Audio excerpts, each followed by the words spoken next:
මේ වගේ දත්ත ටිකක් මෙහෙම මෙතනත් ඉලක්කම් අපි බලමු 10ක් තියෙනවද කියලා 1 2 3 4 5 6 7 8යි 9යි 10යි. ඔහොම ඉලක්කම් 10කින් යුත් ටෙලිෆෝන් නම්බර් වගේක් අපි දැන් එකට මේ විදිහට තියාගන්න උත්සාහ කරන්නේ.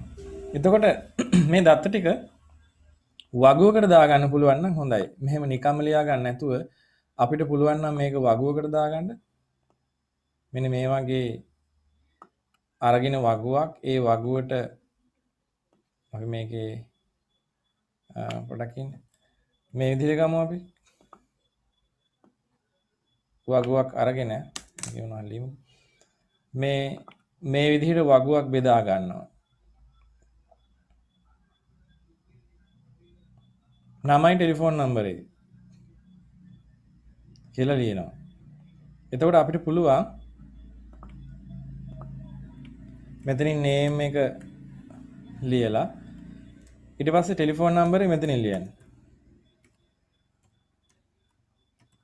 මේක වගුව ආකෘතියක්. එතකොට මේ විදිහට වගුවක් දාලා මේකේ නමයි ටෙලිෆෝන් නම්බරේ ලිව්වහම අර නිකන් කොලයක ලියාගත්තා වගේ නෙමෙයි පොඩි වෙනසක් තියෙනවා පොඩි පිළිවෙලක් තියෙනවා මේකේ. මේක වගුවක් කියන එකේ. ඊට පස්සේ අපිට නම දැන් මේ විදිහට එනවා. ඊට පස්සේ අපි මේ අදාළ ශේෂ්ත්‍රයට විතරක්ම ගිහිල්ලා අර කියපු ටෙලිෆෝන් නම්බරේ 071 76යි 45යි 3යි 6යි 7යි ඔහොම කියලා දීලා තියෙනවානේ මේ විදිහට අපිට පුළුවන් මේකට දත්ත ඇතුළත් කරන්න.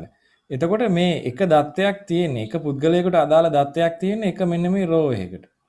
එතකොට තව කෙනෙක්ගේ දත්තයක් ඇතුළත් කරන්න අපි තව රෝ එකකට යනවා. රෝ එකක් කියලා කිව්වේ මෙන්න මේ පේලියක්. එහෙමනම් අපිට පුළුවන් දැන් ඉස්සෙල්ලා මම අරගත්ත වෙන නමක් මනෝජ් කියලා ගමු. මනෝජ් කියලා කෙනෙක් ඉන්නවා. එයාගේ ටෙලිෆෝන් නම්බරේ මොනවා හරි 077යි ඔහොම ඉලක්කම් 10ක් තියෙනවා. 10ට වඩා වැඩි වෙන්න නම් බෑ කියන එකත් අපි දන්නවා. මේ විදිහට. එතකොට මේ තියෙන රෙකෝඩ්ස් තමයි මේ මං කළු තද අකුරෙන් පෙන්වුවේ රෙකෝඩ් එකක්. රෙකෝඩ් එකක් තමයි මේ අනිත් රෙකෝඩ් එකක්. මේක. එතකොට මේ සම්පූර්ණයෙන් මුලින් දාලා තියෙන කොටස නම් අපි මෙහෙම දාමු මේක මාතෘකා විදිහට දක්වලා මම සෙන්ටර් අලයින් කරලා දැම්මා. දැන් මේ වගුව මේ විදිහට අපි ටෙක්ස්ට් විදිහට තියාගන්න ගියාම අපි මේක කියවන්න අමාරුයි මේකෙන් දත්ත හොයන්න අමාරුයි මොකද අපි හිතුව මේක පාසලේ සියලුම සිසුන්ගේ ටෙලිෆෝන් නම්බර්ස් තියාගෙන ඉන්නවා WhatsApp නම්බර් තියාගෙන ඉන්න වගුවක් කියලා. එහෙම වුණොත් මේකේ මේ තියෙන දත්ත තියාගන්න අමාරුයි. දැන් අපිට එනවා පොඩි ගැටලු වගේක් මේක පවත්වගෙන යනකොට එක ගැටලුවක් තමයි මම මේක අයින් කරන්නම්කෝ. එක ගැටලුවක් තමයි මේ වගුවේ නෑ නේද තවත් දැන් මනෝජ් කෙනෙක් තවත් හිටියොත් ඒ මනෝජ්වයි මේ මනෝජ්වයි අඳුරගන්න වෙන් කරලා අඳුරගන්න ක්‍රමයක් අපිට නෑ නේ තාමත්. එතකොට අපිට පුළුවන් වෙන්න ඕනේ එහෙම වෙන් කරලා අඳුරගන්න. දැන් මම තවත් මනෝජ් කෙනෙක්ව දානවා මේකට. එතකොට කොහොමද අපි මේ මනෝජ්ලා දෙන්නව අඳුරගන්නේ? එක ලොකු මනෝජ් පොඩි මනෝජ් වගේ එහෙම දාන්න බෑනේ. ඊට පස්සේ එයාටත් මොනවා හරි 072යි 2යි ඔහොම කියලා ටෙලිෆෝන් නම්බරයක් දාමු අපි. ওই විදිහට දාලා තිබ්බොත් තවත් අමිල කෙනෙකුත් ඉන්න පුළුවන් මේකේ. මේ දෙන්නව වෙන් කරලා අඳුන ගන්න අපිට යම්කිසි ක්‍රමවේදයක් තියෙන්න ඕනේ. එතකොට මොකද ගොඩ දෙනෙක්ගේ දත්ත ඇතුළත් වෙන තැනක් නම් මේක අපිට මේ අය වෙන් කරලා අඳුර ගන්න පුළුවන් වෙන්නම ඕනේ. මම තාම අමිල කෙනෙකුත් දානවා අමිල. එහෙමනම් අපි තවත් ශේෂ්ත්‍රයක් පාවිච්චි කරන්න වෙනවා මොකද මෙතනින් මේ අය වෙන් කරලා අඳුන ගන්න ක්‍රමවේදයකට. එතකොට මම පොඩි උත්සාහයක් ගන්නම් මෙතනින් තව ශේෂ්ත්‍රයක් දාගන්න. මම ඉතින් මේ විදිහට වගුව අඳිනවා අමාරුවෙන්. ඔන්න ඔය විදිහට තව ශේෂ්ත්‍රයක් මම දාගන්නයි උත්සාහ කරන්නේ මේ වගුවට මෙතනට ඒ ශේෂ්ත්‍රයට අපි නමක් තියමු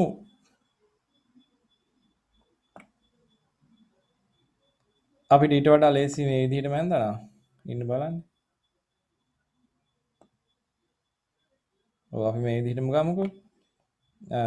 මේ ශේෂ්ත්‍රයක් දාගත්තා මෙතනට මම. ඒකට මම දානවා ID කියලා. ID එහෙම නැත්නම් student ID කියන වචනේ දානවා. ඊට පස්සේ මම මේ student ID එක ඔය එක අමිල කෙනෙක්ගේ එයාගේ දානවා ඉන්ඩෙක්ස් ID එක. එහෙම නැත්නම් ඉන්ඩෙක්ස් නම්බර් එක ගන්න පුළුවන් අපිට. ওই විදිහට දානවා. ඊළඟ කෙනාට මම දෙනවා එයාගේ අදාළ අංකය. ඊට පස්සේ මෙයාට දෙනවා තවත් අංකයක්. ඔය විදිහට.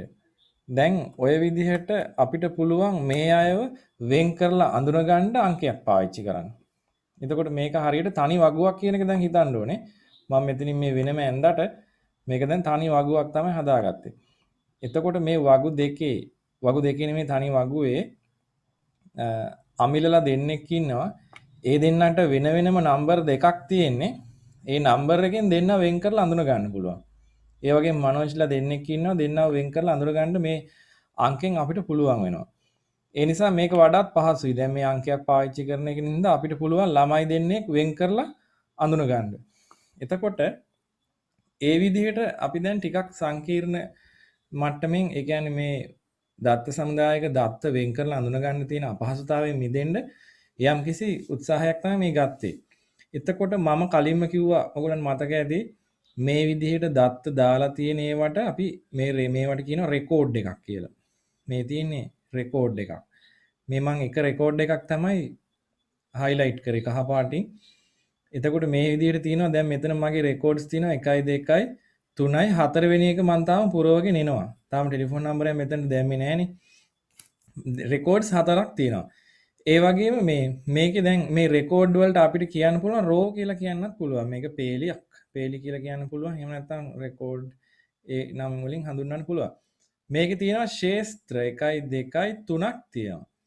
මේවට කියනවා ශේස්ත්‍ර. එහෙම නැත්නම් ෆීල්ඩ්ස් කියලා. ඒතර මම ෆීල්ඩ්ස් දාලා දැන් මේ ඔක්කොම දාලා මම කියනවා මේක තමයි මගේ දුරකථන ශිෂ්‍ය දුරකථන ලයිස්තුව මම ඒකට ශිෂ්‍ය දුරකථන කියලා නමක් දෙන්න යන්නේ.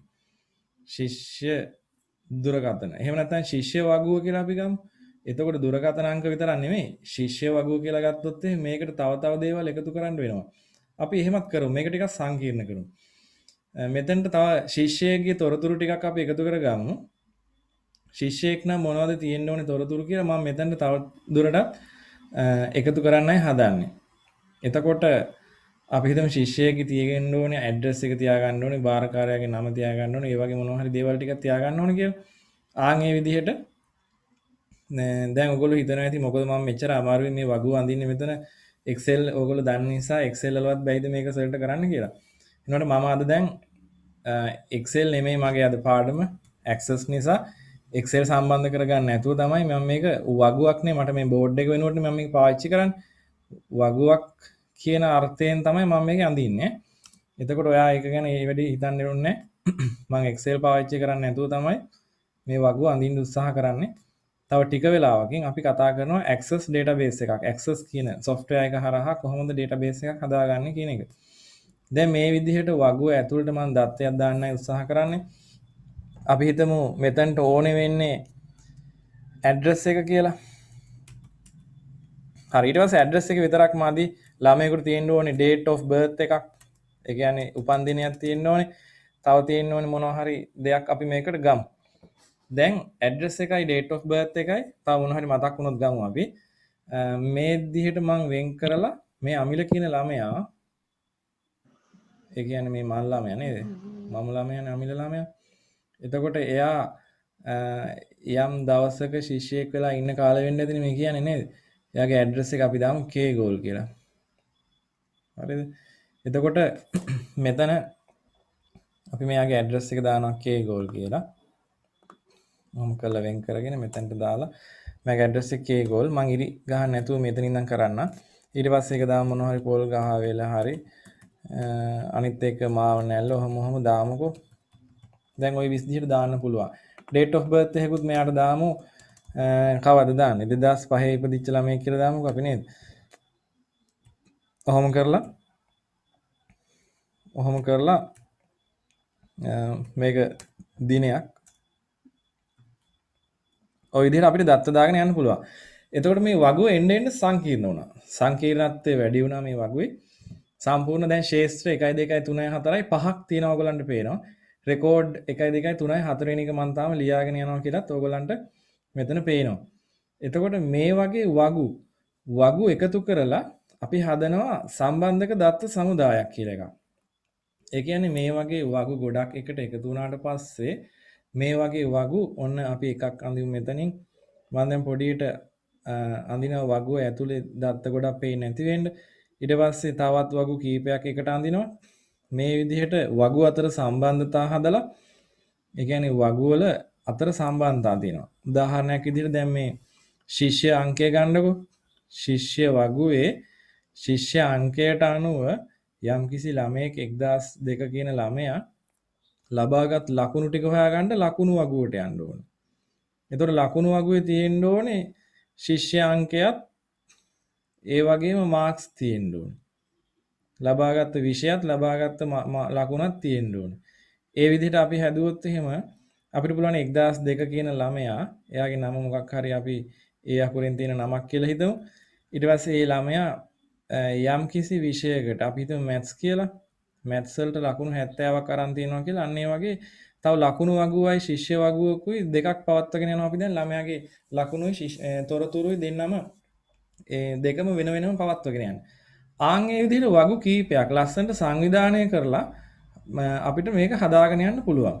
එහෙම හදාගෙන යන එකකට අපි කියනවා දත්ත සමුදායක් කියලා. එතකොට අපි සාමාන්‍යයෙන් දත්ත සමුදායක් මෙන්න මේ වගේ සිලින්ඩර් එකක්. සිලින්ඩර් එකක හැඩෙන් තමයි නියෝජනය වෙනවා කියලා තමයි පෙන්වන්නේ. ඒ කියන්නේ මේක සංකේතාත්මකව පෙන්වන්නේ දත්ත සමුදාය කියන වචනය සිලින්ඩර් එකකින්. මේක තමයි දත්ත සමුදායක්. එතකොට ඩේටාබේස් එකක්. සිංහලෙන් දත්ත සමුදාය කියලා කියන්නේ ඩේටාබේස් එකකට. හරිද? සමුදාය. ඊට පස්සේ මේ දත්ත සමුදාය දැන් අපි පරිගණකගත කරලා තියෙන්නේ කියලා හිතමු. එතකොට මේක අතින් ලියන්නත් පුළුවන් කියලා ඔයගොල්ලෝ අපි මෙතන දැක්කා දැන්. වගු වලට දත්ත දාලා පොත්වල ලියාගෙන අපිට පුළුවන් ඕනනම් මේ වැඩේ කරගෙන යන්න. දත්ත එකතු කරගෙන තියාගන්න. හැබැයි දත්ත හොයාගන්නත් දත්ත නඩත්තු කරන්නත් පහසුවෙන් මේවා කළමනාකරණය කරගන්න ලේසි වෙනවා. පරිගණක මෘදුකාංග පාවිච්චි කරා නම් ඒවට අදාළ වෙන මෘදුකාංග. ඒ නිසා අපි දැන් මේ දත්ත සමුදාය ඉලෙක්ට්‍රොනික ඩේටාබේස් එකක් විද්‍යුත් දත්ත සමුදායක් බවට පත් කරන්නයි හදන්නේ. එතකොට විද්‍යුත් දත්ත සමුදායක්. ඒ කියන්නේ විද්‍යුත් මාධ්‍ය ඔස්සේ පවත්වාගෙන යන කියන්නේ පරිගණක අභ්‍යන්තරේ පවත්වා ගන්න පුළුවන් දත්ත සමුදායක් බවට පත් කරගත්තොත් අපිට පුළුවන් බොහොම පහසුවෙන් මේ දත්ත සමුදායේ තියෙන දත්ත අවශ්‍ය දත්ත විතරක් අරගෙන බලන්න.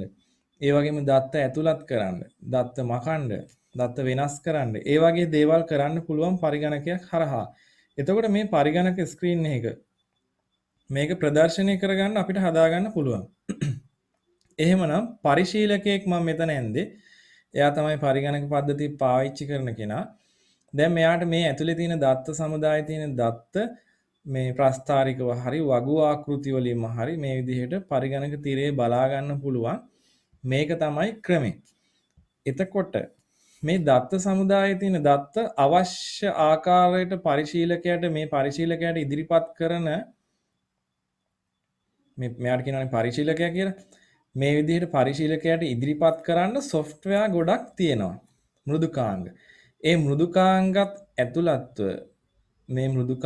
ඇතුළත්ව මේ සියලුම දත්ත සමුදායට එකතු වුණාම අපි කියනවා database management system එකක් කියලා. database මම කෙටියෙන් ලියනවා DB management system DBMS කියලා. ඒ කියන්නේ සාමාන්‍ය මේ දත්ත සමුදායට අමතරව මේ දත්තවල එකතුවට අමතරව තවත් මෘදුකාංග ලයිස්තුවක් එකට එකතු වුණාට පස්සේ මොනවා කරන්න අවශ්‍ය මෘදුකාංගද? දත්ත කළමනාකරණය කරන්නත් මේ දත්ත බලා ගන්නත් අවශ්‍ය කරන මෘදුකාංග ලයිස්තුවක් මේ විදිහට එකතු කරාට පස්සේ මේ සමස්ත පද්ධතියට අපි කියනවා database management system එකක් කියලා. එතකොට මම මෙතන ලියන DBMS කියලා DBMS හරි. එතකොට මේක තමයි අපේ database management system එක.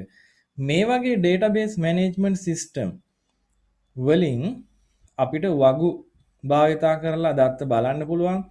ෆෝම් පාවිච්චි කරලා දත්ත බලන්න පුළුවන්. දත්ත ඇතුළත් කරන්නත් පුළුවන්. වගු වලටත් දත්ත ඇතුළත් කරන්න පුළුවන්. මේ database management system එකෙන් data එළියට පෙන්වන ආකාර කීපයක් තියෙනවා. එතකොට දැන් මේ පරිශීලකයා ඉන්නවනේ. මේ පරිශීලකයාට හැම වෙලාවකම මේ සියලුම දත්ත බලන්න අවශ්‍ය වෙන්නේ නැහැ.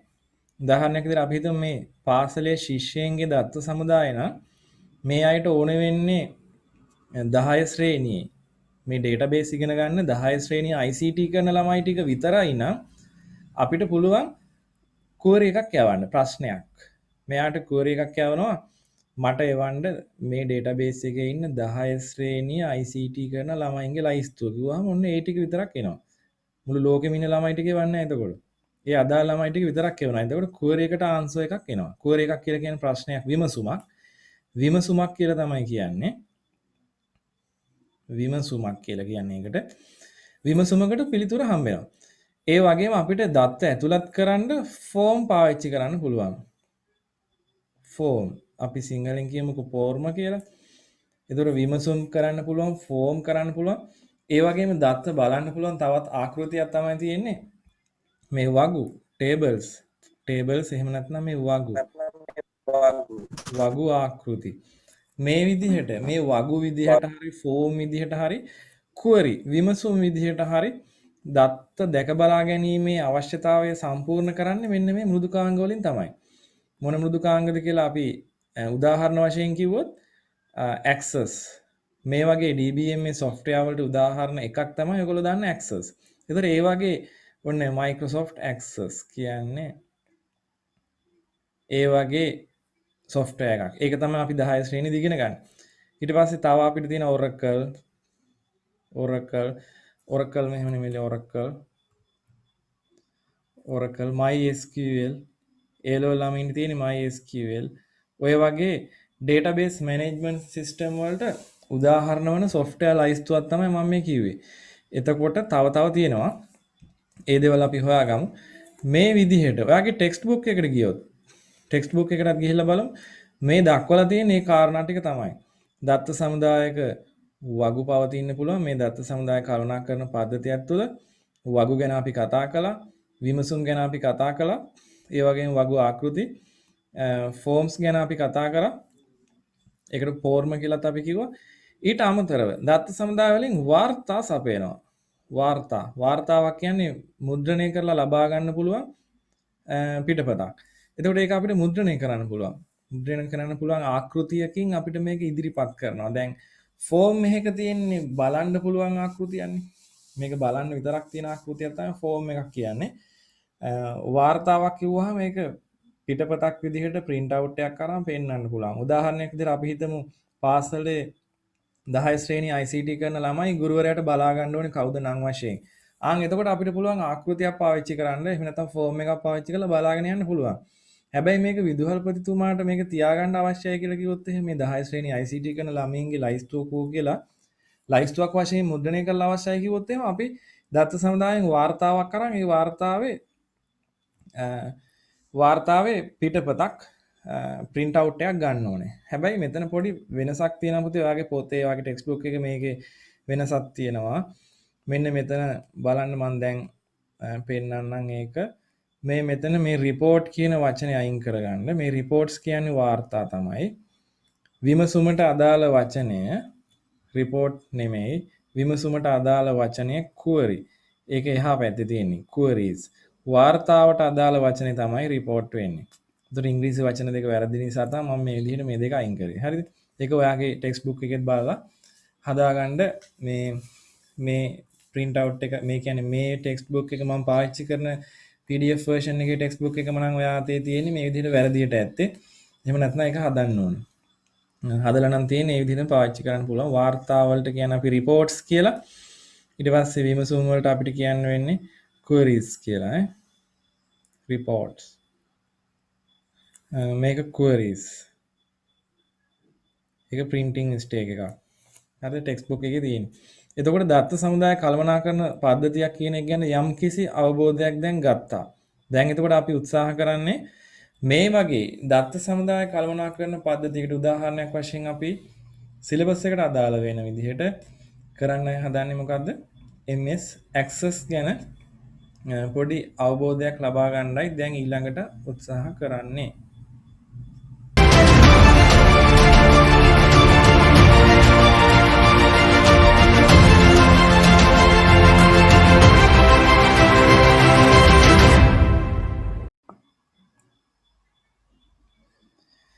access database එකක්. මේ විදිහට තමයි open වෙන්නේ. මේ මෘදුකාංගය open කරනකොට මේ විදිහ ආකෘතියක් එයි. එතකොට අපි ඉස්සෙල්ලාම හදන්න යන්නේ අලුත් database එකක් කියන කාරණේ මෙතනින් අපි කියමු. blank database කියලා මෙතනට දාමු. blank database. එතකොට යා blank database එකක් අලුත් එකක් open වෙනවා. හරි මේ විදිහට open වෙන්න ඕනේ database එක. මේ database එක save කරන්නත් පුළුවන්. මේක save කරන්න අපිට file save as කියලා අපි කොහේ හරි තැනකට ගිහිල්ලා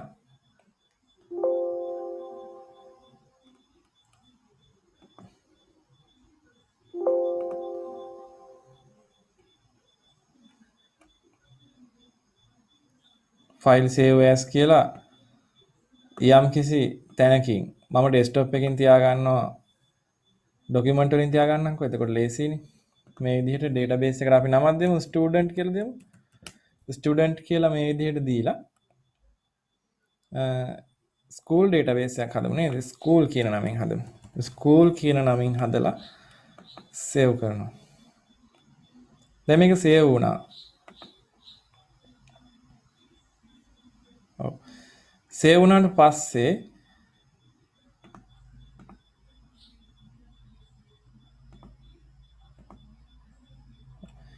අපි මේ create කියන තැනට ගිහිල්ලා අලුත් table එකක් පටන් ගන්නවා. ඔන්න ආව table එකක්. දැන් මේ table එකේ ඔයාලට පේන්නේ නැති table 1 කියලා මෙතන ලියවිලා තියෙනවා. මේ table එකට අපිට නමක් දෙන්න පුළුවන්. මේ table එක අපිට save කරන්න පුළුවන්. මේ table එක අපි යන්න ඕනේ right click කරලා මම right click කරාවා පේන්නේ නැති. ඊට පස්සේ design view කියන එකට ගියාට පස්සේ අපිට හම්බ වෙනවා මේකට නමක් දෙන්නත් ඕනේ කියලා. ඒ නම දෙන්න පුළුවන් අපිට ඉස්සලම අපි ගත්තේ student කියලා. අන්න student database එක හදමු අපි. ඒ student කියන නමින් ඔන්න okay කරාට පස්සේ එයා හැදෙනවා database එකක් හදන්න ඕන විදිහට මේ වගේ design view එක open වෙනවා. දැන් design view එක මේ මෙතන පොඩි යතුරක් වගේ එකක් තියෙනවා ඔයගලන්ට පේන්නේ ඇති. මෙතන චූටි යතුරක් වගේ icon එකක් තියෙනවා පොඩි මෙතන රූපයක්. ඒ යතුරක් විදිහට තියෙන්නේ අපි මේ record එකක් අනන්‍යව හඳුනා ගන්න භාවිතා කරන ශේත්‍ර නාමය. ඒකට අපි කියනවා ප්‍රාථමික යතුර කියලා. දැන් ප්‍රාථමික යතුර කියන එක මම අර ඉස්සෙල්ලා අපි ගත්ත මෙන්න මෙතනින් පැහැදිලි කරන්න. මෙන්න මේ වගුවේ දැන් මේ ළමයෙක්ව අනන්‍යව හඳුනා ගන්න භාවිතා කරන යම්කිසි ශේත්‍රයක් තියෙනවා. මේ තියෙන student ID කියන එක ඒ ශේත්‍රය තමයි. මොකද ඒ student ID එක දැන් මේ 54යි 63යි කියන ළමයා ආයි වෙන නැහැ. එයා විතරමයි ඉන්නේ. ඒ කියන්නේ මේ 54යි 63 නේ. 54යි 63 කියන මේ ළමයා මේ නම තියෙනවා. ඒ ළමයා වෙනුවෙන්ම ඒ ළමයා අනන්‍යව හඳුනා ගැනීම සඳහා භාවිතා කරන ශේත්‍රයක් තමයි මේ student ID කියලා කියන්නේ. එතකොට මේ student ID ගේ 54යි 63 කියන අවස්ථාව ආයි තවත් ළමයෙකුට නැහැ. 54යි 63 කියන අංකය ආයි වෙනත් ළමයෙකුට නැහැ. ඒකයි අපි කියන්නේ අනන්‍යව හඳුනා ගැනීමක් සිද්ධ කරන්න පුළුවන් අංකයක් කියලා. ආන් ඒ වගේ අපිට පුළුවන් මේ access database එක හදනකොට අනන්‍යව හඳුනා ගැනීම සඳහා භාවිතා කරන අංකය. එතකොට අපි ස්ටුඩන්ට් අංගයට දැන් මේ stid කියලා නම් ඒ නම දානවා. මෙතන තියෙනව නේද දත්ත වර්ගය. දත්ත වර්ගය කියන තැන අපිට පුළුවන් ඔටෝ නම්බර් කියන එක තමයි සාමාන්‍යයෙන් තියෙන්නේ. දැන් මේකට අංකයක් තමයි දාන්න ඕනේ. ඔටෝ නම්බර් කියන එක දැම්මොත් එහෙම ඔටෝමැටිකලි එකෙන් පටන් අරන් 2 3 4 ඔටෝ ෆිල් වෙනවා මේ එක එක ළමයාට. පළවෙනි ළමයාට එක වැටලා දෙවෙනි ළමයාට දෙක වැටෙනවා. අපිට පාලනය කරගන්න බැරුව යනවා. හැබැයි අපිට පුළුවන් මේක නම්බර් කියලා දුන්නා නම් නම්බර් කියලා දීලා මේ විදිහට දුන්නා නම් අපිට නම්බර් එකක් ඇතුළත් කරන්න පුළුවන්. දැන් සාමාන්‍යයෙන් ළමයෙක්ගේ නම කියන එක නමක් නෙමෙයිනේ ළමයෙකුට තියෙන්නේ. ළමයෙකුට තියෙනවා ෆස්ට් නේම් තියෙනවා. එතකොට මම ඒකට first name කියලා මෙහෙම එකටමයි ලියන්නේ මැද හිස් තැන් තියන්නේ නැතුව. first name එකට short text කියන දත්ත වර්ගය පාවිච්චි කරමු. ඊට පස්සේ last name කියලා දාමු. ඊට පස්සේ middle name ඔන්න එහෙමත් දාන්න පුළුවන්. ඊට පස්සේ initials කියලා දාමු. ඒ කියන්නේ ළමයේගේ මං initials උඩට ගත්තා. initials උස්සලා මෙහෙම ගෙනියන්න පුළුවන් උඩට මේකේ. initials උඩට ගත්තේ මේ මුල් අකුරු ඊට පස්සේ පළවෙනි නම ඊට පස්සේ last name අන්තිම නම කියලා දාන්න හිතාගෙන. දැන් නමේ කොටස් ටික හරි. ඊට පස්සේ අපි දාමු date of birth. DOB. DOB කියන එකට අපි දාමු date time කියන දත්ත වර්ගය. මෙතන ඔයගොල්ලන්ට පේනවා දත්ත වර්ග කීපයක්. short text, long text, number, large number, date time extended, currency, auto number, years no ඔය වගේ ගොඩක් තියෙනවා තව. එතකොට අපිට පුළුවන් මේ ශිෂ්‍ය වගුවක නම් මේ විදිහට DOB කියන එකට දාන්න වෙන්නේ date time. මේකෙම extended version එකනේ date time extended කියන්නේ ඒක ඕනේ නැහැ date time දාලා තියෙනවා අපි. ඊට පස්සේ address වගේ එකක් දැම්මොත් එහෙම ඒකට දාන්න වෙන්නේ textම තමයි. ඔය text එකක් දානවා මේ විදිහට. ඊට පස්සේ අපි හිතමු තව මෙයාගේ ටෙලිෆෝන් නම්බර් දාන්න ඕනේ. ටෙලිෆෝන් කියලා ශේත්‍රයක් අපි දානවා. ටෙලිෆෝන් කියලා ශේත්‍රයක් දාලා මේ ටෙලිෆෝන් එකටත් අපි අංකයක් දාන්නත් පුළුවන්. එහෙම නැත්නම් ටෙක්ස්ට්ම තියන්නත් පුළුවන්. ඒක ගැටලුවක් නෑ. ඊට පස්සේ තව මොන හරි ශේත්‍රයක් මතක් කරමු බලන්න. parent ගේ නම හරි parent ගේ address එක ඒ වගේ දේවල් දාන්නත් පුළුවන්. දැන් මේ ළමයාගේ address එක තියෙනවා, ටෙලිෆෝන් තියෙනවා, date of birth තියෙනවා. හරි අපි බලමු මේ ශිෂ්‍ය නායකයෙක්ද නැද්ද කියන කාරණේ අපි අතුලත් කරන්න බලමු. එතකොට අපි මෙයාට දානවා prefect කෙනෙක්ද කියලා. prefect කෙනෙක්ද කියන එක මෙතන මොකක්ද දෙන්නේ අපි short text දෙන්නත් පුළුවන්. අපිට මේ වගේ මේ yes no දෙන්නත් පුළුවන්. yes no දෙමු අපි ඒකට. ශිෂ්‍ය නායකයෙක්ද කියන එකට yes no කියලා දෙනවා. ඊට පස්සේ අපිට තව ළමයාගේ මම gender කියන වචනේ පාවිච්චි කරන්න. එයා male ද female ද, ඒ කියන්නේ girl ද boy ද කියන එක දාන්න මෙතනට පුළුවන්. එතකොට අපිට පුළුවන් මේකට ගන්න මේකට female male කියන වචන දෙක මෙතනට දාගන්න පුළුවන්. yes no දාලා හරියන්නේ නැහැ මේ වගේ තැනකට. දැන් prefect ද නැද්ද ඇහුවාම yes no දාන්න පුළුවන්. female ද male ද ඇහුවාම බෑ. ඒක yes no දාන්න බෑ. ඒ හින්දා ඒ වගේ තැනකට අපි මෙන්න මේ lookup wizard ගිහිල්ලා අගයන් දෙකක් තෝරන්න දෙන්න ඕනේ. අගයන් දෙකක් තෝරලා දෙන්න ඕනේ. මෙතනින් දෙන්න පුළුවන් ඒක. අපි බලමු මේක වැඩ කරන විදිහ.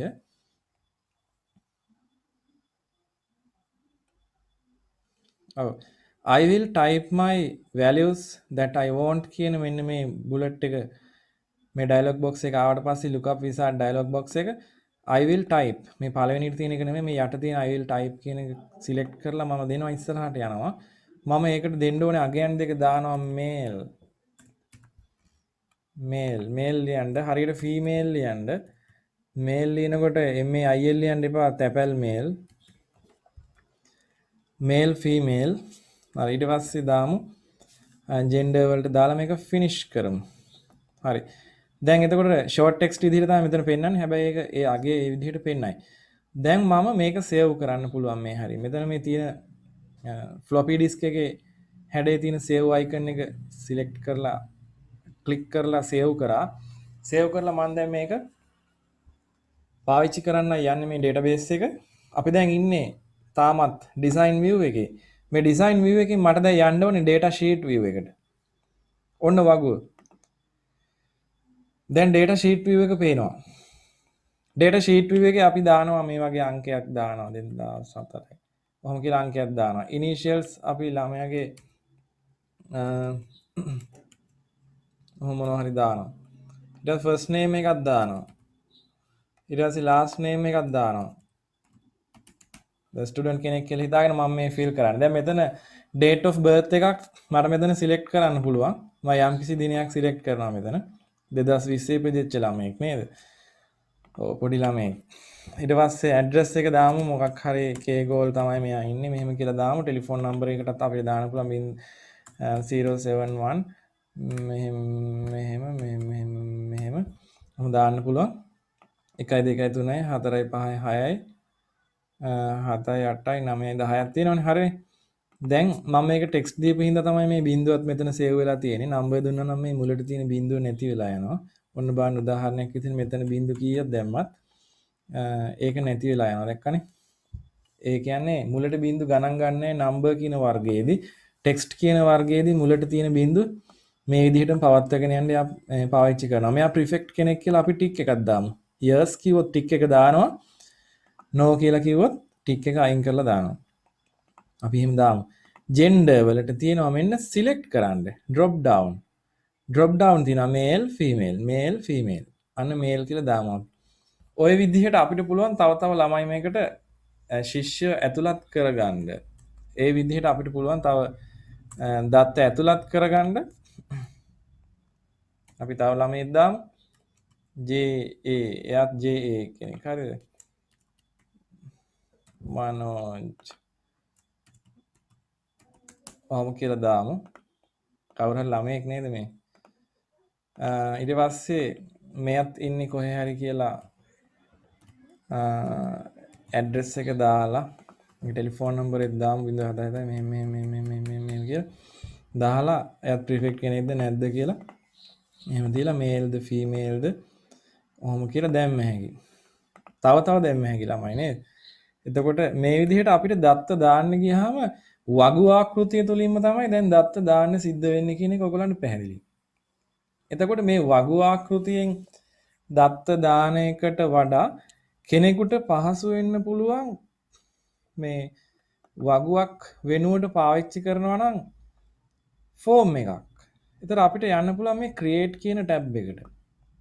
මේ create කියන ටැබ් එකේ ෆෝම් wizard වලට යන් අපි. මෙතනින් ෆෝම් කියන එක තේරුවොත් නිකම්ම හිස් ෆෝම් එකක් තමයි එන්නේ. මේ අයිකන් එක බලන්න මේ mouse point එක මෙතනට ගත්තාම මෙතන වැටෙනවානේ tool tip එකක් විදිහට උඩට මතුවලා ඇවිල්ලා පේනවා ෆෝම් එකක්.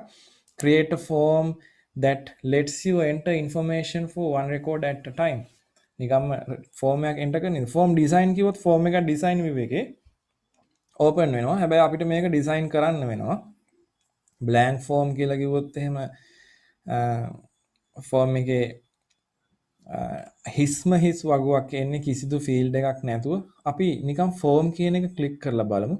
තව තියෙනවා මෙතන ෆෝම් විසාඩ් කියලා. ෆෝම් විසාඩ් එකක් ඕපන් කරාම මේ විදිහට ෆෝම් එකේ තියෙන ඕනි ශේෂ්ත්‍ර ටික තෝරන්න මෙන්න මේ විදිහට ඒ ශේෂ්ත්‍ර ටික ඔක්කොම තෝරලා ටේබල් ස්ටුඩන්ට් ගෙන් හදන්න මෙන්න මේ ෆෝම් එක කියලා නෙක්ස්ට් කරගෙන ගිහිල්ලා කොයි විදිහටද ඕනේ කොලම් නේද ටැබියුලේට්ද ඩේටා ෂීට්ද ජස්ටිෆයිද කොහොමද කියලා මෙහෙම අහනවා විස්තර අහනවා. ඒ විදිහට එක එක ක්‍රම අනුව තමයි මේ ෆෝම් එක හදන්න පුළුවන්. නෙක්ස්ට් කර යන්න ඕනේ. ඊට පස්සේ මෙතන ෆිනිෂ් කරොත් එයා ෆෝම් එකක් හදනවා. ෆෝම් විසාඩ් වලින් තමයි මම ගිහිල්ලා මේක හැදුවේ. එතකොට ෆෝම් එකක් බලන්න දැන් මේ කලින් තිබ්බේ වගුවක්. එතකොට මේ වගුවේ ස්ටුඩන්ට් කියන නමින් ඔයාලට පේනවා ඇති ස්ටුඩන්ට් වගුවක් හැදිලා තියෙනවා. දැන් ෆෝම් කියන ෆෝම්ස් යටතේ ස්ටුඩන්ට් කියන නමින් ෆෝම් එකක් ෆෝර්ම් එකකුත් හැදිලා තියෙනවා. මේ ෆෝම් එකේ යටම තියෙනවා මේ නැවිගේෂන් බටන්ස්. නෙක්ස්ට් රෙකෝඩ් එකට මෙහෙම යන්න පුළුවන්. දැන් මගේ එකේ ඉන්නවා මේ ඩේටාබේස් එකේ ළමයි දෙන්නෙක්ගේ විස්තර. එක්කෙනෙක් තමයි අමිල, අනිත් එක්කෙනා තමයි මනෝජ්. තව එක්කෙනෙක් අපි දාන්න උත්සාහ කරමු. ෆෝම් එකෙන්ම දත්ත ඇතුළත් කරන්නත් පුළුවන්. ඉනිෂියල්ස් අර විදිහටම අපි ටයිප් කරගමු. ළමයාගේ ඉනිෂියල්ස් දාලා මොකක් හරි නමක් දාමු. නමක් දැම්මා. ලාස්ට් නේම් එකක් දැම්මා. දාලා DOB එකකුත් දැම්මා. මේ ළමයාගේ date of birth එක 2021 දිනයක් තේරුණේ හැබැයි. මෙතන ලේසි ක්‍රමයක් ඔහොම කරලා 2020 දවසක් කමන්නේ. හොඳ තියමුකෝ. ඇඩ්‍රස් එක මේ ළමයා ඉන්නේ කොහේ හරි පිළියන්දල. මම කියලා දැම්මා. ටෙලිෆෝන් නම්බරයක් දානවා 071 ටික් ටික් ටික් ටික් ටික් ටික් ටික්. හරි. මෙයා ප්‍රිෆෙක්ට් කෙනෙක්ද නැද්ද කියන එක එහෙම පුරවලා දාලා තියලා තියෙනවා. ජෙන්ඩර් අපි දාමු මේ නම දාපු විදිහට ෆීමේල් විදිහට මම දැම්මේ. ඊට පස්සේ අපි නෙක්ස්ට් රෙකෝඩ් යනවා. ওই විදිහට අපිට දත්ත සේව් කරන්න පුළුවන්. දැන් අපි බැලුවොත් මේ ආකෘතිය මේක මේ ක්ලෝස් කරලා නැවත වාරයක් මේ ස්ටුඩන්ට් වගුව ඕපන් කරලා බලනකොට මම අර ෆෝම් එකකින් දාපු අංකය ෆෝම් එකකින් දාපු මෙන්න මෙතන රෙකෝඩ් එක මෙතන වැටිලා තියෙනවා ඔයගලන්ට පේනවා මේ නිමන්ති කියලා නම මන් දැම්මේ ජයකොඩි මෙහෙම කියලා පිළියන්දල ටෙලිෆෝන් නම්බර එකකුත් එක්ක ෆීමේල් කියලා අලුතෙන් ළමයෙක් විදිහට අපි ඇඩ් කරපු මේ රෙකෝඩ් එක. ඒතර මං අර ෆෝම් එකේ බාගෙට මේ වගුවේ බාගෙට එන්ටර් කරගෙන හිටපු රෙකෝඩ් එකට කිසිම බාධාවක් කරන්නේ නැතුව එයා ඒ දත්තය එන්ටර් කරලා තියෙනවා කියලා පේනවා. එතකොට අපිට පේනවා එකම දත්ත ටික තමයි මේ ෆෝම් එකෙනුත් ඒ වගේම වගුවෙනුත් පෙන්눔 කරන්නේ. දැන් අපිට පුළුවන් මෙතනින් රයිට් ක්ලික් කරලා delete record කියලා මේ බාගෙට ෆිල් කරපු රෙකෝඩ් එක මම මකලා දැම්මා ඒක වැඩක් නැති නිසා. හරි. දැන් ඊට පස්සේ අපි ෆෝම් පාවිච්චි කරා වගුව ආකෘතිය පාවිච්චි කරා. දැන් මම query එකක් run කරලා පෙන්නන්නයි හදන්නේ. මෙතන create වල තියනවාද බලන්න queries කියලා. queries. මෙන්න මේ query wizard වලට අපි යන්. ගිහිල්ලා simple query wizard කියන එකට ගිහිල්ලා අපි මෙන්න මේ student table එකේ ශේත්‍ර වලින් අපිට ඕනේ ළමයාගේ first name එකයි last name එකයි ටෙලිෆෝන් නම්බරේ ජෙන්ඩර් එකයි විතරයි කියලා ගන්නකො. ඔන්න ඔය විදිහට next කරලා ඒ ටික ජෙන්ඩර් එකයි විතරයි මම select කරේ. ඊට පස්සේ මම යනවා modify the query design කියලා. මේ open the query to view information කියන එකට ගියොත් කොහොමත් query එක open වෙනවා. modify the query design කියන එකට ගියොත් අපිට මේ query එක තව දුරටත් modify කරන්න පුළුවන් විදිහට open වෙනවා. ඉතින් මෙහෙමයි වෙන්නේ. query එක open කරොත් ඔන්න බලන්න data sheet view එකේ ওই විදිහට තමයි query එක open වෙන්නේ. query එකක් කියන්නේ මොකද්ද? ප්‍රශ්නයක්. query එකක්. ඒ කියන්නේ ප්‍රශ්නයක් දානවා අපි. query එකක් දැන් විමසුමක්. ප්‍රශ්නයක් කියන වචෙන්ට වැඩිය හොඳ විමසුමක්. විමසුමක් කරාම විමසුමට ප්‍රතිචාර වශයෙන් උත්තරයක් ලැබුණා. දැන් මම query එක දැම්මා. query එකට උත්තරයක් විදිහට ලැබුණා මේ table එක. මම මොනවද ඉල්ලුවේ? first name එකයි last name එකයි telephone number එකයි gender එකයි. එතකොට ඒකේ මේ ඔක්කොම දත්ත ටික තියෙනවද? නෑ. first name එකයි last name එකයි telephone number එකයි gender එකයි විතරයි මං ඉල්ලුවේ. මේ වගුවේ මේ දත්ත ටික විතරක් මට දෙන්න කියලා මං කිව්වා. ඊට පස්සේ එයා ඒ දත්ත ටික දුන්නා. ඊට පස්සේ පොඩි ගැටලුවක් වෙලා තියෙනවානේ. මේ මෙතන මාරු වෙලානේ. මේල් කියලා දාලා දිවිච්ච ගානේ මම මේක සේව් කරා. ඒක මොනවා හරි වෙනසක් වෙලාද දන්නේ මට. බලමු අපි. දැන් එතකොට මේ තියෙන දත්ත ටික විතරක් ගන්න තමයි query එකක් හැදුවේ. කලින් query එක මම විවෘත කරන්න කියලා කිව්වේ design view එකෙන්. design view එකෙන් මම විවෘත කරලා මට අවශ්‍ය නම් මෙන්න මේ gender කියන එක male වෙන අය විතරක් දෙන්න කියලා මම මෙතනින් ලියනවා male කියලා. මොකද්ද මේ criteria කියන එක ඉස්සරහින් ලියනවා gender කියන එක male කියන එකට සමාන අය විතරක් දෙන්න කියලා මේ මෙතන තියෙනව නේද run කියලා ඔයාලට පේනවද? run කියලා තියෙනවනේ. run එකේ බුවාම අන්න males-ලා විතරක් එනවා. තේරුණාද වැඩේ? males-ලා විතරක් දැන් ආවා. query එක right click කරලා design view ගියාම මම මෙතන male විතරක් select කරලා තියෙනවා. එතකොට යම්කිසි criteria එකක් යම්කිසි නිර්ණායකයක් ඉදිරිපත් කරලා අපිට පුළුවන් මේ නිර්ණායකයේ අනුව සුදුසු අය විතරක් එවන්න කියලා. ඒ කියන්නේ male කියන ස්ටුඩන්ට්ස්ලා විතරක් එවන්න. female ස්ටුඩන්ට්ස්ලා විතරක් එවන්න. මම මෙතන female කියලා වෙනස් කරන්න. ඉතින් ඔයාලට බලාගත්ත හැකි මෙතන female student විතරක් female student විතර මෙතන run කරන්න ඕනේ. එතකොට නිමන්ති ජයකොඩි මෙන්න මේ female විදිහට දාලා තියෙන data එක විතරක් එළියට ගන්න මට queries පාවිච්චි කරන්න පුළුවන්. දැන් ඔයගොල්ලෝ ගොඩක් දේවල් දන්නවා. table වල දත්ත තියෙනවා කියලා දන්නවා. table වලට දත්ත ඇතුළත් කරන්නත් දත්ත බලන්නත් forms පාවිච්චි කරනවා කියලා දන්නවා.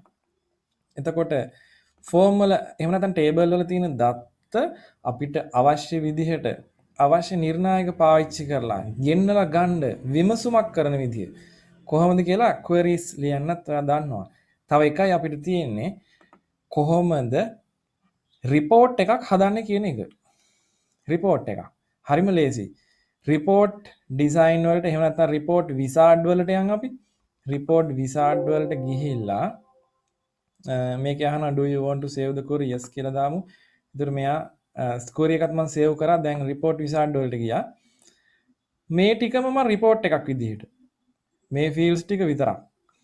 එහෙම නැත්නම් මට student table එකෙන්ම මම මේ සියලු දේවල් ටික ඔක්කොම එක එකතු කරනවා නම් මේ විදිහට මේ තනි කාකපාදයක් එහෙම නැත්නම් මේ less than greater than මේ ලක්ෂණයක් නේ තියෙන අනුලක්ෂණයන්නේ මේකෙන් එකින් එක තෝරන්නත් පුළුවන් මේ වගේ දෙකක් තියෙන එකෙන් ඒවා ඉවත් කරන්නත් පුළුවන් දැන් last name අවශ්‍ය නැත්නම් මෙතනින් අයින් කරන්න initials අවශ්‍ය නැත්නම් මෙතනින් අයින් කරන්න මේ විදිහට යන්නත් පුළුවන්කමක් අපිට තියෙනවා ඔක්කොම එකවර සිලෙක්ට් කරන්න ඕන නම් ශේත්‍ර ටික සියල්ලම එකවර සිලෙක්ට් කරන්න ඕන නම් සිලෙක්ට් all ඔහම දාලා next කරන්න තියෙන්නේ next කරලා අපිට පුළුවන් මෙතනිනුත් නිකම්ම next යන් අපි group කරන්න ඕනේද කියලා අහන්නේ ඊට පස්සේ මෙයා කියනවා කොහොමද ඔයාට මේ දත්ත ටික ඕනේ මං කියනවා student id එකෙන් ascending order හදලා දෙන්න කියලා ascending order මොකක්ද ascending order ascending descending වචන දෙකක් තියෙනවා ascending කියන්නේ ආරෝහණ අනුපිළිවෙලට හදන්න student id එක එහෙම නැත්නම් අවරෝහණ අනුපිළිවෙලට හදන්න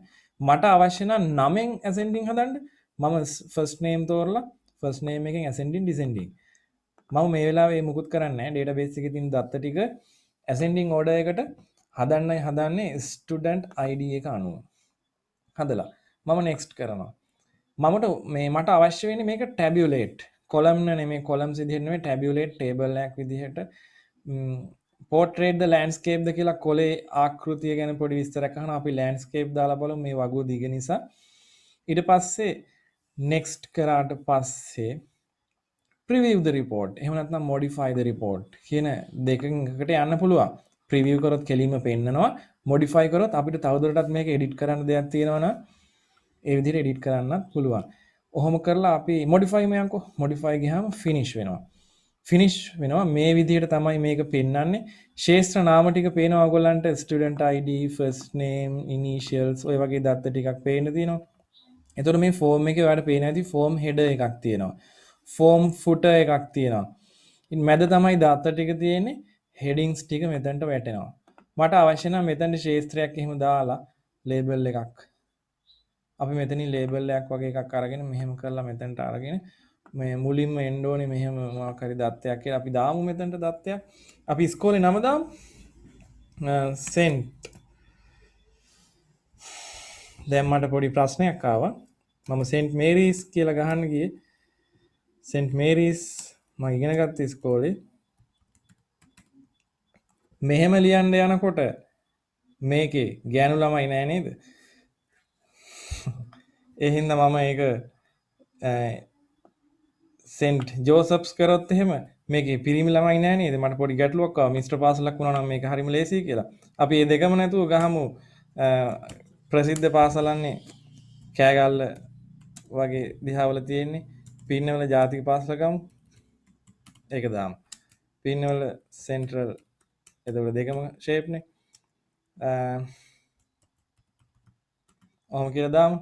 එහෙම කියලා මොකක් හරි නමක් දානවා. නම දාලා මම කියලා දාලා මම නිකමට දැම්මේ ICT college කියලා දාලා උනම් ICT students කියලා මම නිකන් මෙතන ලියනවා. එහෙම මම දෙයක් ලිව්වේ ඔයාට මේක එඩිට් කරන්නත් පුළුවන් කියන කාරණේ පෙන්වන්න අවශ්‍ය නිසා අපි බලමු මේක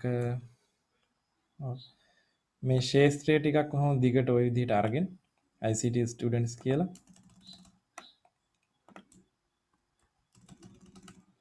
හරි මේ විදිහට දාලා මම මේක ප්‍රිවිව් කරන්නයි හදන්නේ right click කරලා save කරමු right click කරලා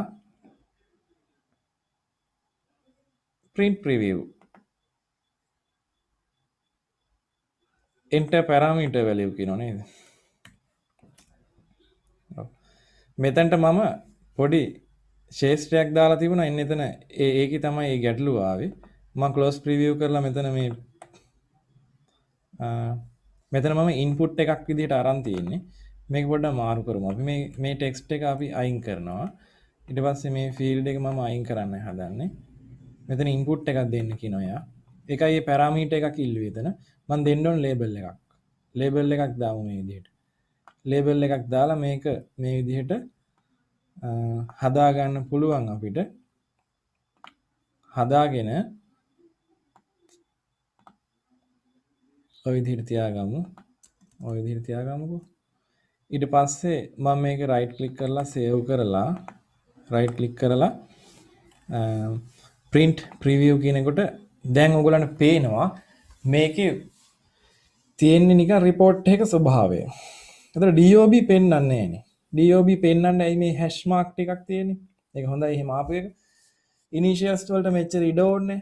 අන්න ඒව අපිට හදන්න පුළුවන්. ඒක හදන්න තමයි අපි design view එකට යන්නේ. design view එකට ගිහිල්ලා පොඩ්ඩක් අපි මහන්සි වුණොත් මේකේ යම් දේවල් වෙනස් කරලා මේ ශේත්‍ර වලට අදාළ විදිහට මේ විදිහට මේක එඩිට් කරගන්න එහෙම අපිට පුළුවන් වෙනවා. එතකොට අපි දැක්ක ඉස්සෙල්ලා ඕනේ වෙන්නේ නැහැ කියලා DOB කියන ශේත්‍රයේ ඉඩමදිකමක් දැක්කා අපි. අපි බලමු මෙතනින් එඩිට් කරගන්න.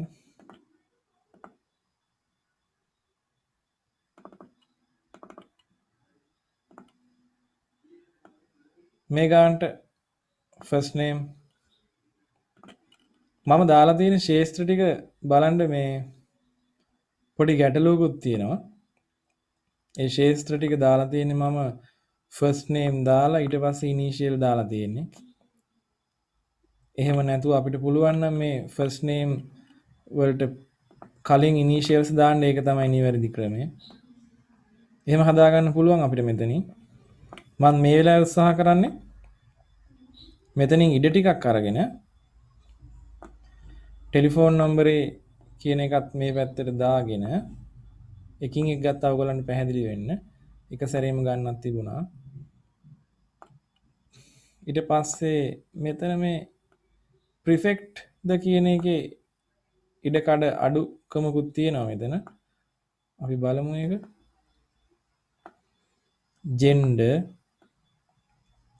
gender කියන එකත් මෙහෙට ගත්තා මම.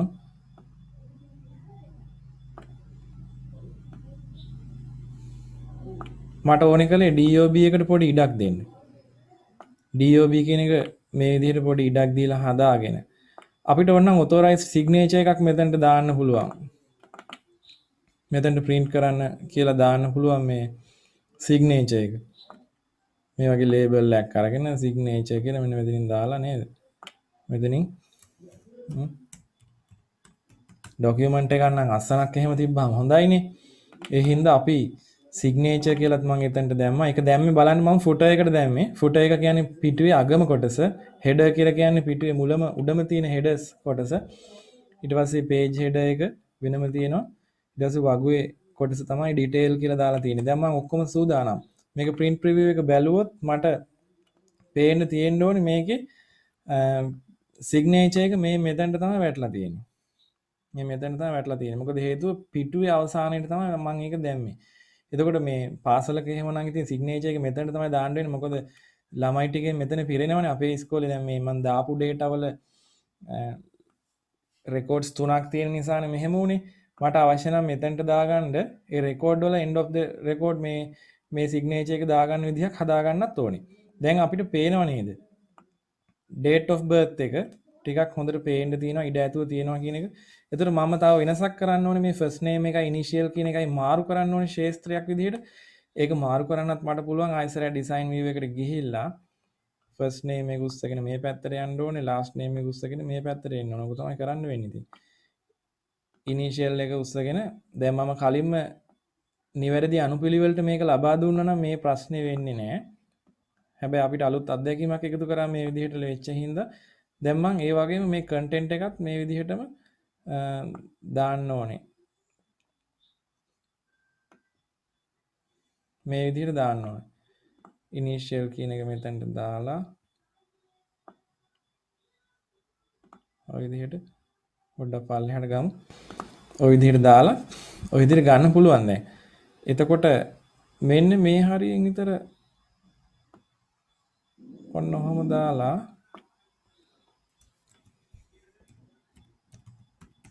සිග්නේචර් එක එතනට දැම්මොත් මොකක් වෙයිද කියලා අපි බලමු. දැන් මොකද උනේ? දැන් සිග්නේචර් එක හැම පේලියකටම පල්ලෙහායි සිග්නේචර් කියලා වැටෙනවා. දැන් මේකත් නෙමෙයි අපිට වෙන්න ඕන එක. ඒ නිසා තමයි මම කලින්ම කිව්වේ දැන් මේ වගේ මේ බොඩි එක ඇතුලේ දාන්න නැතුව ෆුටර් එකටම දාන එක තමයි හොඳ. අපිට අවශ්‍ය නම් මෙතනින් තව ෆීල්ඩ් එක වෙනස් කරගන්නත් පුළුවන්. සිග්නේචර් එක මේ end of the content දාගන්න විදිහවල් තියෙනවා. මේ විදිහට දැන් මේ වෙලාවේ අපි edit කරලා ওই විදිහට හදාගමු. මෙතනින් අයින් කරලා ඊට පස්සේ ආයෙත් සැරයක් බලමු. save කරලා right click කරලා print preview ගියාම අන්න අපිට ඕනේ කරන නිවැරදි විදිහට මේ විදිහට තියෙනවා. එතකොට පුළුවන් මේ විදිහට වගුවක් ඇතුලේ තියෙන දත්ත ටික report එකක් විදිහට හදාගන්නත් අපිට පුළුවන්. එතකොට අපි කතා කරා මුලින්ම කොහොමද දත්ත වගුවකට දාගන්නේ කියලා. ඊට පස්සේ වගුව වලට දත්ත ඇතුළත් කරන්නත් වගුව නිර්මාණය කරාට පස්සේ වගුවකට දත්ත ඇතුළත් කරන්නත් දත්ත බලන්නත් අපි කතා කරා ෆෝම්ස් කියලා જાතියක් පාවිච්චි කරනවා කියලා.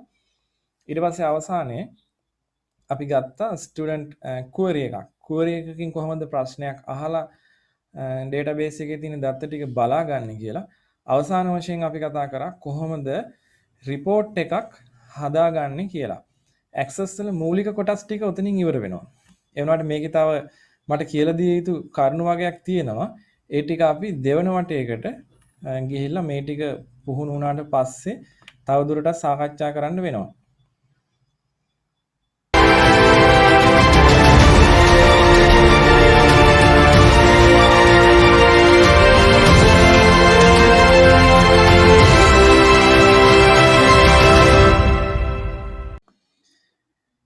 දත්ත සමුදායක් කියන එක අතින් පවත්වගෙන යන දත්ත සමුදායක් වෙන්නත් පුළුවන්. ඒ වගේම ඉලෙක්ට්‍රොනික දත්ත සමුදායක් වෙන්නත් පුළුවන්. ඉලෙක්ට්‍රොනික දත්ත සමුදායක් පරිගණකයක් සම්බන්ධ කරලා තමයි ඒක අභ්‍යන්තරයේ තමයි පවත්වාගෙන යන්නේ. ඊට පස්සේ මේ තියෙන පොතක ලිව්වනම් අතින් එකතු කරගත්ත දෙයක් නේද? ඊට පස්සේ ටෙලිෆෝන් නම්බර්ස් ලයිස්තුව ඉලෙක්ට්‍රොනික විදිහට. මොකද ඉලෙක්ට්‍රොනිකනේ ඒකත් පරිගණකයක් විදිහටනේ ඒකත් වැඩ කරන්නේ. දැන් මොඩර්න් ටෙලිෆෝන්ස් හෑන්ඩ් ෆෝන් එකක් ඇතුලේ තියෙන මේ දත්ත ටික ඉලෙක්ට්‍රොනික දත්ත සමුදායක් කියලා හිතන්න පුළුවන්. ඉස්සර කාලේ නම් මේ වගේ පොතක තමයි අපි ටෙලිෆෝන් නම්බර්ස් ලියලා තියාගත්තේ. යාළුවන්ගේ ටෙලිෆෝන් නම්බර් අහලා ලියලා තියාගන්න වුණා. අද වෙනකොට ඉලෙක්ට්‍රොනික බවට ඒකත්පත් වෙලා තියෙන්නේ. හැබැයි අහලා ලියලා තියාගන්න කාලේ අපිට යාළුවන්ගේ ටෙලිෆෝන් නම්බර් මතකයි. ඇයි හැමදාම අතින් එක ටයිප් කරන්න ඕනේ? මම හිතනවා අද වෙනකොට ඔයගලන්ටත් මතක නැතුව ඇති කියලා. ටෙලිෆෝන් නම්බරේ මතක තියාගන්න උවමනාවක් නැහැ. ටෙලිෆෝන් එක තමයි ඒක මතක තියාගන්න උත්සාහ කරන්නේ. එතකොට ඉලෙක්ට්‍රොනික වෙනකොට ඒ විදිහේ ගැටලුත් එනවා ඉතින් ඉලෙක්ට්‍රොනික දත්ත සමුදායන් වල වාසි කියන දත්ත හොයන එක සෙවීම වඩාත් කාර්යක්ෂමයි. ඒක ඇත්තනේ. දත්ත හොයන එක හරි පහසුයි. බොහොම ඉක්මනට දත්ත හොයන්න පුළුවන්. කෝරි එකක් දාපු ගමන් දත්ත ටික එනවා. දැන් මේවා විස්තර කරන්න මට ලේසි. ඔයගොල්ලන්ට මූලික අවබෝධයක් තියෙන නිසා දත්ත සමුදාය හදන විදිහ ගැන පිටපත් හදන්න ලේසි. කොපි කරන්නයි පේස්ට් කරන්නයි තියෙන්නේ. පිටපත් හදන්න ලේසි. දත්ත තැන්පත් කිරීමට අඩු ආචාර්යධාරිතාවක් තමයි යන්නේ. ගොඩක් ඉඩ යන්නේ නැහැ. පොත් රාක්කයක් විතර ඉඩ යන්නේ නැහැ. බොහොම අඩු හાર્ඩ් ඩිස්ක් එකක් ඊටාම කුඩා ඉඩ ප්‍රමාණයකට දත්ත ටික තැන්පත් කරලා තියාගන්න පුළුවන් කියන කාරණේ. ඊට පස්සේ දත්ත විශ්ලේෂණය පහසුයි. ඒ කියලා කියන්නේ වේගයෙන් විශ්ලේෂණය කරන්නත් පුළුවන් කියන කාරණේ. දත්ත හොයන්න බොහොම ලේසි කියන එක කියන්නේ. වේගෙන් කරන්න පුළුවන්. ඒ වගේම දත්ත සමුදායක දත්ත හවුලේ භාවිත කරන්න පුළුවන්. දැන් ටෙලිෆෝන් නම්බර්ස් ලියපු පොත එක්කෙනෙක් පාවිච්චි කරනකොට අනිත් එක්කෙනාට පාවිච්චි කරන්න බෑනේ. එක පොතයිනේ තියෙන්නේ. හැබැයි දත්ත සමුදායක් ඉලෙක්ට්‍රොනික වෙනකොට අපිට පුළුවන් මේ එක කම්පියුටරයක තියෙන දත්ත සමුදාය දෙන්නෙකුට දෙපැත්තේ ඉඳගෙන පාවිච්චි කරන්න. දෙපැත්තෙන් කියලා කියන්නේ එක කම්පියුටරයක් ඇතුලේ තියෙන දත්ත සමුදායක් ෂෙයා කරලා තවත් කම්පියුටරයකින් වෙන කෙනෙක් දත්ත බලන ගමන් මේ පැත්තෙන් තවත් කෙනෙකුට දත්ත ඇතුළත් කරන්නත් එහෙම නැත්නම් දත්ත වෙනස් කරන්නත් භාවිතා කරන්න පුළුවන්. මේ විදිහට හවුලේ පාවිච්චි කිරීමේ හැකියාව තියෙනවා. ඊට පස්සේ දත්තවල ස්වායත්ත භාවය කියලා තවත් වාසියක් තියෙනවා. අපි කියවගෙන යන දත්ත සමුදාය යෙදුම් මෘදුකාංග ඒකාබද්ධව ක්‍රියාත්මක වුවද යෙදුම් මෘදුකාංග වෙනසක් නොකර දත්ත සමුදාය වගවල වෙනස්කම් කරන්න පුළුවන් කියන කාරණේ. ඒ කියන්නේ ස්වායත්ත කියන වචනේ අදහස පරායත්ත කියන එකේ විරුද්ධ එක. ස්වාධීනයි ස්වාධීනව පවතිනවා. ඒ කියන්නේ පරායත්ත කියන වචනේ අදහස තවත් කෙනෙක් මත යැපෙනවා කියන අදහසනේ. යැපෙන්නේ නැතුව යෙදුම් මෘදුකාංගවල වෙනසක් නොකර දත්ත පවත්වාගෙන යන්න පුළුවන් කියන කාරණේ තමයි මෙතන මේ කියන්නේ. අපි බලමු මෙහෙම. අපි ගත්තොත්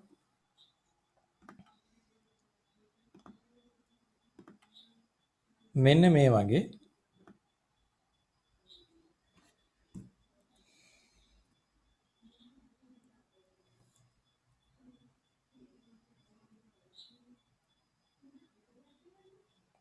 යෙදුම් මෘදුකාංගයක්. යෙදුම් මෘදුකාංගයක් භාවිතා කරනකොට පරිශීලකයා ඒ කියන්නේ software එකක් පාවිච්චි කරනකොට software එකට data එන්නේ database එකේ ඉඳලා.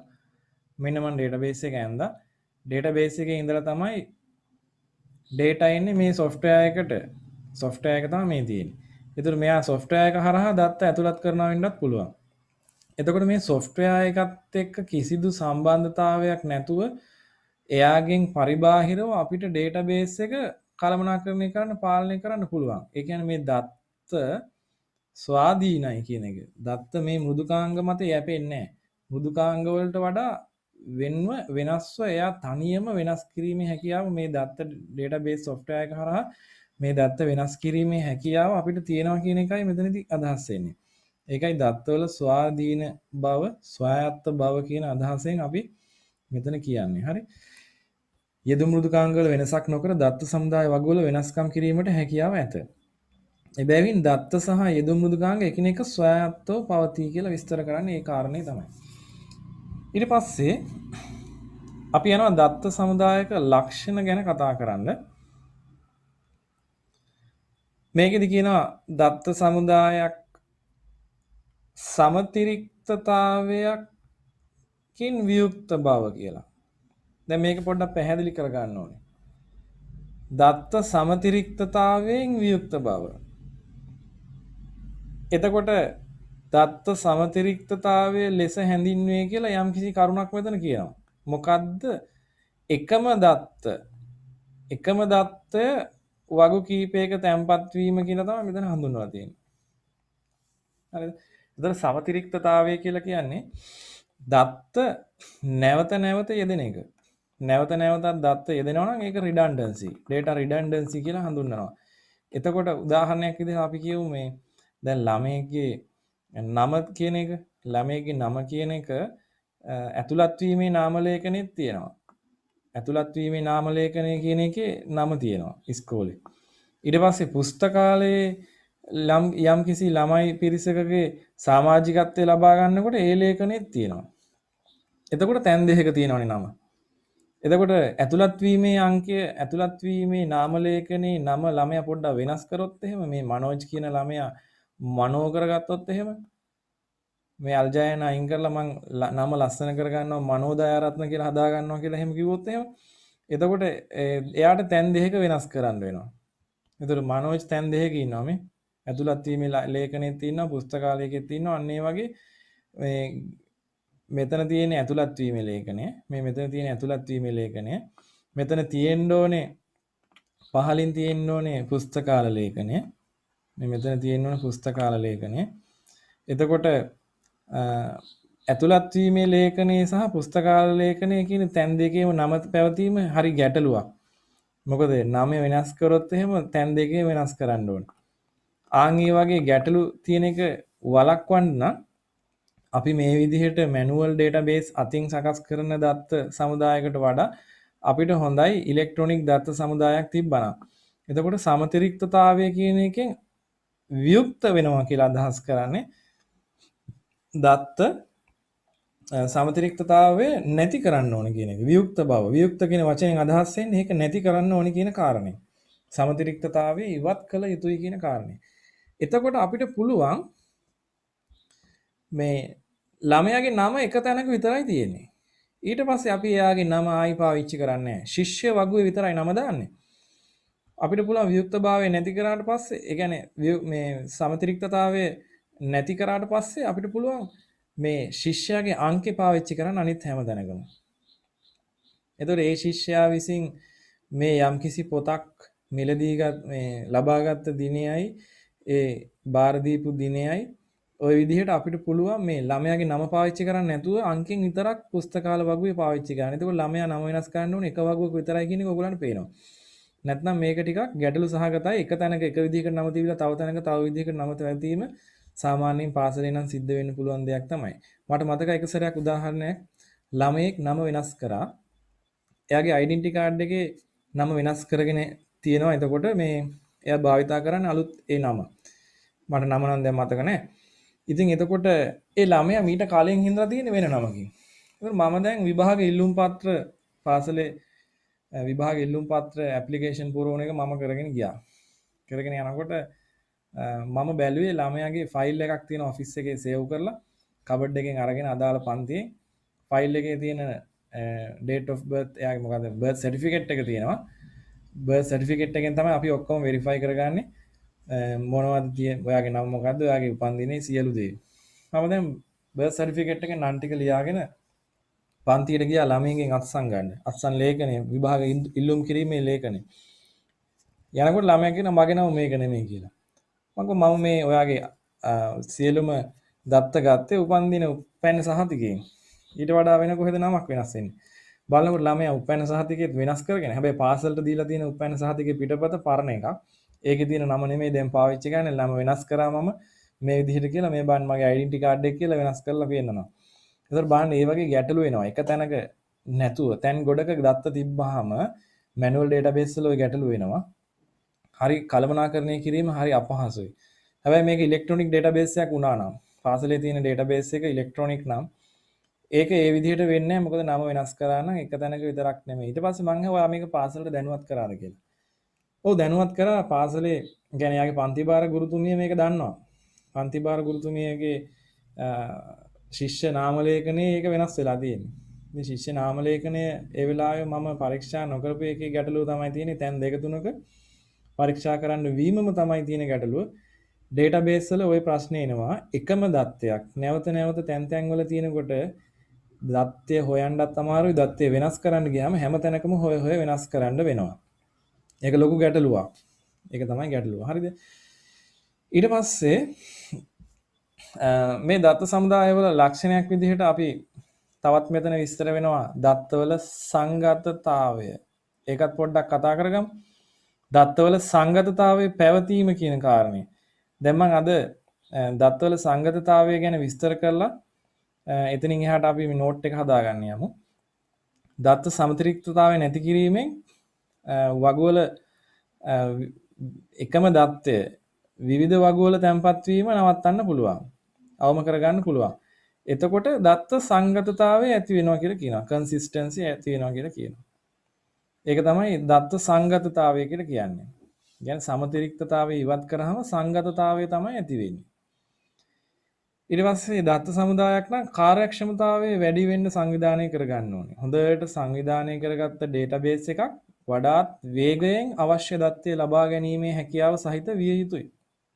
ඉක්මනටම දත්තය ලබා ගැනීමේ හැකියාව සහිත දත්ත සමුදායක් විය යුතුයි කියන එක. ඊළඟ කාරණේ ගන්න දත්ත නිවැරදි වෙන්න ඕනේ කියන එක. නිවැරදි දත්තම පවත්වාගෙන යන්න ඕනේ කියන කාරණය. දත්ත නිවැරදිවම පවත්වාගෙන යන්න ඩේටාබේස් වල තියෙන පොඩි ක්‍රමවේද වගේක් මම ඔයාලට විස්තර කරේ. දැන් මේ තියෙන්නේ මගේ දත්ත සමුදායේ ඩිසයින් view එක. data sheet view එක මෙහෙමනේ තිබ්බේ.